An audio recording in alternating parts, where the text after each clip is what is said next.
Kedali Seta. Wonten dawuh panjenengan sinten? Tepungake wae iki putra Raden Samba. Wayah nata Ndarawati aku Raden Danurwinda. Raden Danurwinda dasar kepara nyata.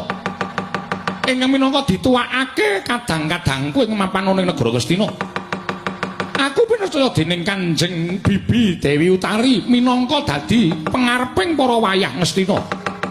Lah kok dadi cumalana? Isine ngawala cetha banget Kanjeng Bibi paring dawuh yen to ratu Gustimu Prabu Siaji bakal mbedah negara Ngastina.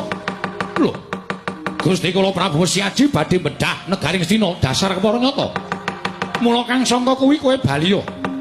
Kowe baliya matura marang ratu Gustimu sing jeneng Siaji. Apa ingin dadi kekarepaning ratu Gustimu ing Pringgondani bakal diajangi jembar dening para putra wayahing para Pandhawa. Bakal diajangi jembar ana ing negara Ngastina kene Prabu Menak Kedali Seta. Walah dalam. Menawi kula wangsul katebian.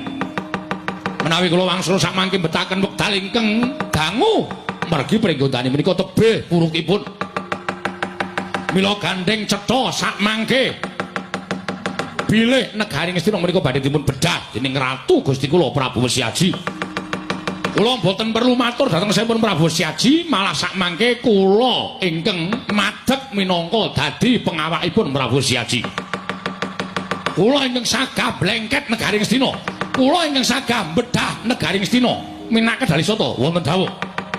Yen pancen kaya ngono kang dadi ucaping Prabu Menak Kedali Seta. Danurwinda ingkang bakal ngajangi ora ning kene papan mung teter kadigdayane yo menyang jaba alun-alun negara Ngastina jembar. Diteter kadigdayane kowe apa aku sing tekaning pati? Wah, dalah. Gedhemu cilik, dhuwurmu cendhek. Aja ming kowe, Danurwinda. Krubuten sak sedulurmu aku ora bakal loncat, ora minggat tak geteng sirahmu, ha? Metu jaba.